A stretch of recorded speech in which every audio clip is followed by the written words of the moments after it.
ఒకసారి 'Hudson Taylor' గారు ఆయనకి ఒక టైటిల్ ఉందండి. 'ఎ మ్యాన్ ఆఫ్ ప్రేయర్' అని. మరి ఆయన జీవితంలో జరిగిన ఒక సంఘటనను మీతో పంచుకోవాలనుకుంటున్నాను. మరి 'హడ్సన్ టేలర్' గారు తల్లిదండ్రులు ప్రార్థనా పరులు. 'జేమ్స్ టేలర్' అలానే వారి తల్లి ప్రార్థనా పర్రాలు. మరి ఆయన 15వ ఏటకే ఆయన జాబ్ చేస్తున్నాడు మనం చూడగలుగుతాం. ఒక బ్యాంక్‌లో పనిచేసేవారుగా ఉన్నారు. అయితే అక్కడ పనిచేసేటప్పుడు అందరూ నామకాభక్తిలో ఉండేవారు ఆ చుట్టుపక్కల. ఇదే భక్తేమో, ఇదే క్రైస్తవ్యమేమో అనుకోని వారు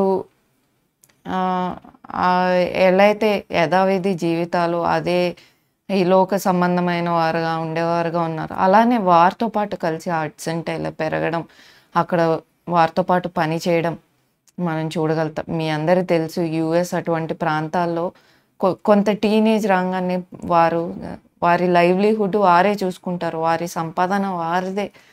అయితే అలా వెళ్ళినప్పుడు యూఎస్, యూకే అటువైపు.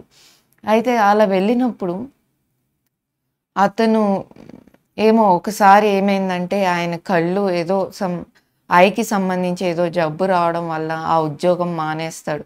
ఆ తర్వాత 17వ ఏట తన తండ్రి దగ్గర పనిచేసేవాడుగా మరెంతో చిరాగ్గా, విసుగ్గా అతను తన జీవితాన్ని గడిపేవాడు. అయితే తన తల్లి వెనకుండి ఎప్పుడూ అతని గురించి ప్రార్థన చేసేదిగా ఉంది. ఈ హడ్సన్ టేలర్ గారు 17 సంవత్సరాలు వచ్చినప్పటికీ ఆయన రక్షణ పొందలేదు. ప్రభు అంటే ఏదో క్రైస్తవ్యం ఉందంటే ఉందనే కానీ లోతైన రక్షణ మనసు అనేది తెలీదు. అయితే ఒకసారి ఒక పార్లర్‌కి వెళ్ళినప్పుడు ఒక పాంప్లెట్స్ పెట్టి ఉన్నాయి. అక్కడ ఆయన అక్కడ యేసుప్రభువుని గురించి చదవడం, ఆ తర్వాత అక్కడ ఒక కథ రాయబడి ఉంది. ఆహ్, బాగా ఒక కోల్ మైనర్ బొగ్గు గనుల్లో పనిచేసే వ్యక్తి జబ్బు చేస్తూ ఉంటాడు.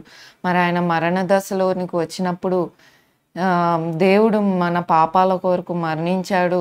మరి ఆయన సమాప్తమైంది అనంగాల్నే మరి మన పాపాల గురించి ఆయన మరణించాడని, ఆయన మారడం అవన్నీ చదివినప్పుడు ఆయన ఎంతగానో ప్రేరేపింపబడి ఎవరి ప్రభు ఎలా చనిపోయాడు అని ఆయన గురించి తెలుసుకుంటాడు. అటు చూస్తే తన తల్లి ప్రార్థన మోకరించి హడ్సన్‌ని మార్చు ప్రభువా అని రక్షణలోనికి తీసుకురమ్మని అడగడము, మారుమనసు కలగడము ఇవన్నీ చూస్తాం. అట్లనే ఒకసారి తన ఇంట్లోనికి వెళ్ళినప్పుడు తన నోట్‌బుక్ అనుకోని ఓపెన్ చేస్తాడు. ఒక సహోదరి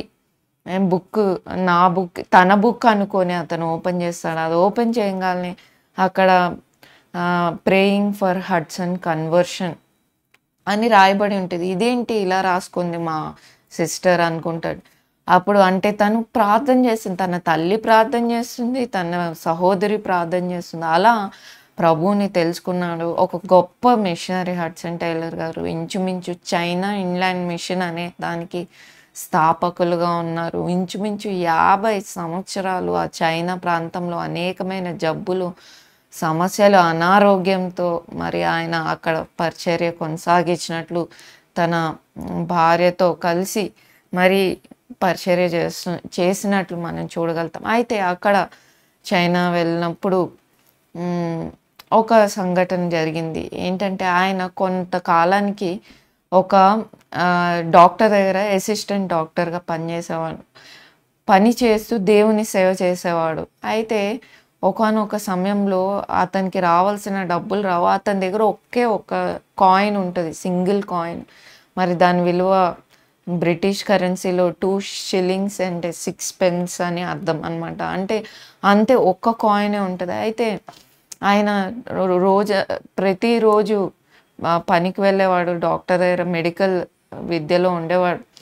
ఆ తర్వాత ఆయన చైనా ఇన్‌లాండ్ మిషన్ స్థాపకులయ్యారు గానీ, ఆ ముందు ఆయన పనిచేశాడు ఒక డాక్టర్ దగ్గర. అయితే ఆదివారం పూట మటికి పరిచర్యలో ఉండేవాడు.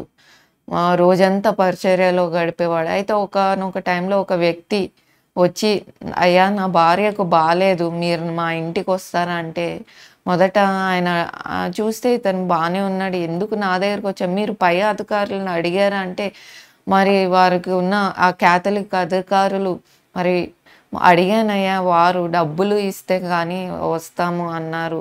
మరి మీరు హయ్యర్ అథారిటీస్‌కి ఏమైనా ఉత్తరం రాసారా? మరి ఇలా అడిగారు మరి అన్నప్పుడు, అవును రేపు రేపు 11కి పొద్దున పంపిస్తామన్నారు ఇంటికి అని చెప్తాడు. మరి రేపటి వరకు నా భార్య బతికుంటుందో లేదో అంటే, సరేలే ఇతనేదో బాలేదు అంటున్నాడనేసి అతనితో పాటు తన భార్యను పరామర్శించడానికి వెళ్తాడు. యూకేలో, బ్రిటన్‌లో. అక్కడ ఎంతో దీనమైన స్థితిలో వారు మరి చిన్నపాటి పనులు చేసుకునేవారు. అక్కడున్న ఏదో చాలా తక్కువ రకం లాడ్జెస్‌లో వారు ఉంటే అది ఒక పాకలాగా ఉందంట. మరి ఇంచుమించు పైకి ఎక్కి వెళ్ళినప్పుడు ఇంచుమించు నలుగురు పిల్లలు, అంతేకాదు 36 గంటలే అయిందంట ఒక బేబీని పట్టుకొని వారి భార్య ఎంతో దీనమైన స్థితిలో, డబ్బులు లేని స్థితిలో, మరి అనారోగ్యంతో, జబ్బుతో ఉంటది. అది చూడంగాల్నే హడ్సన్ టైలర్ గారి యొక్క హృదయం పగిలిపోయిందంట. ఏంటి ఇంత దారిద్రతలో ఉన్నారు. కానీ ఆయన అసలే వారి ఆఫీస్‌లో ఆ సాలరీ చెక్ రావడం లేట్ అయింది. ఆయన దగ్గర ఒక్క కాయినే ఉంది. ఆ ఒక్క కాయిన్‌తో ఈరోజు రాత్రికి భోజనం వస్తది. మహా అయితే రేపు పొద్దునకి వస్తదంట. అయితే అక్కడికి వెళ్ళంగాల్నే ప్రార్థన చేస్తాడు. మీకు తెలీదు దేవుడు ఎంత గొప్పవాడో, తండ్రిని నమ్ముకోండి, తండ్రి యందు విశ్వసించిన వారికి ఆయన సహాయం చేస్తాడు. ఇవన్నీ చెప్తున్నాడు కానీ ఆయన ప్రార్థన, హడ్సన్ టైలర్ గారు ప్రార్థన చేయలేకపోతున్నారంట.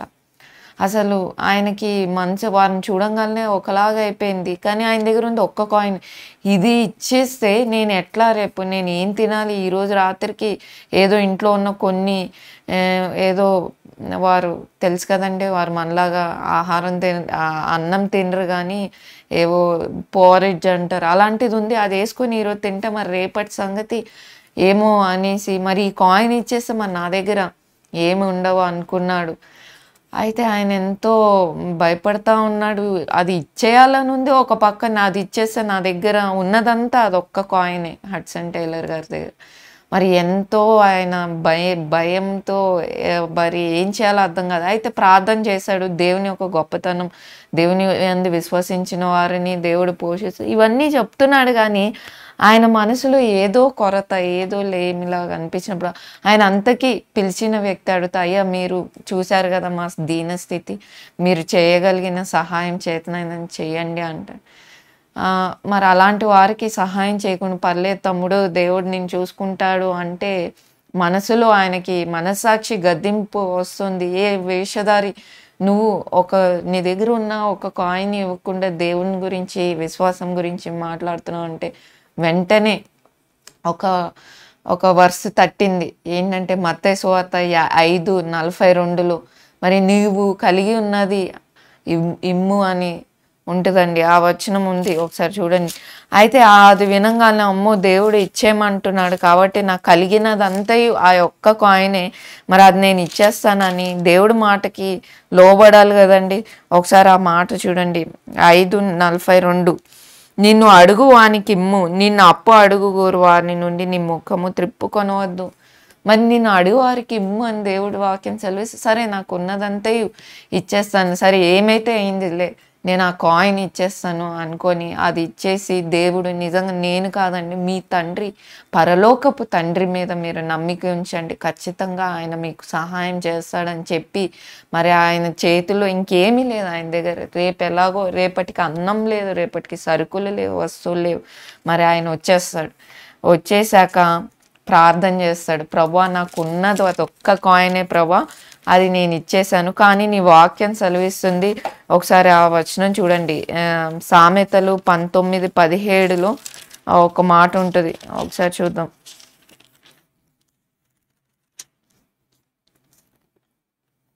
బీదలను కనికరించువాడు యెహోవాకు అప్పిచ్చువాడు, వాని ఉపకారమునకు ఆయన ప్రత్యుపకారం చేయును. మరి మనం బీదలను కనికరిస్తే దేవుడికి అప్పిచ్చువారుగా ఉన్నాము. వారిని కనికరిస్తే దేవుడు మనల్ని కనికరిస్తాడని వాక్యం చెప్తుంది కదా నాయన. మరి నన్ను కనికరించవా, నాకు ఉన్నదంతా అది ఒక్క కాయినే, అది ఇచ్చేసాను అన్నప్పుడు ప్రార్థన చేసి ఇంకా ప్రార్థన అయితే చేశాను. ఇంకా దేవుడి మీద భారం వేసేసాను. ఇంకా పడుకున్నాడంట. పొద్దున్నే ఆయనకు ఒక ఎన్వలప్ వచ్చింది. అందులో చిన్న పిల్లలు వేసుకునే గ్లౌజులు 2 ఆ ఎన్వలప్‌లో పెట్టి ఉన్నాయి. పెట్టి ఉన్నాక ఏంటబ్బా! ఇదేంటి పిల్లలు వేసుకునే గ్లౌజ్ వచ్చిందని ఆ గ్లౌజులో ఓపెన్ చేసి చూస్తే అందులో ఒక గోల్డ్ కాయిన్ దొరికిందంట. ఆశ్చర్యపోతాడు. దేవుడు పంపించాడు. మరి ఆయన ఇచ్చిందేమో ఇంత. అది అంటే ఆ కాయిన్ విలువ ఎంతంటే ఆయన ఇచ్చిన దానికి 4 అంతలు. నిజంగా ఎంత గొప్ప విషయం గదండీ! దేవుడు తనను నమ్మిన బిడ్డల్ని ఎన్నడూ విడిచిపెట్టడు. మరి మనం విశ్వాసంతో దేవుడు రేపటి దినానికి దేవుడు చూసుకుంటాడు. ఏనాటి కీడు ఆనాటికి చాలు.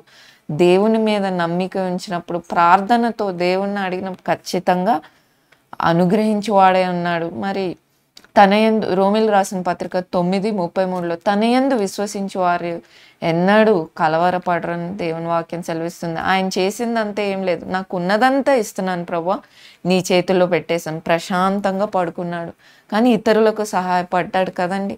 ఇదేనా ఆయన జీవితంలో మరి దేవుడు చేసిన ఆ యొక్క సంఘటనను ఆయన ఒక మ్యాగజైన్‌లో పంచుకున్నారు. మరి ఆయన చైనా ఇన్‌లాండ్ మిషన్ స్థాపకులు అవ్వకముందు అనేకమైన సంఘటనలు ఆయన జీవితంలో జరిగాయి.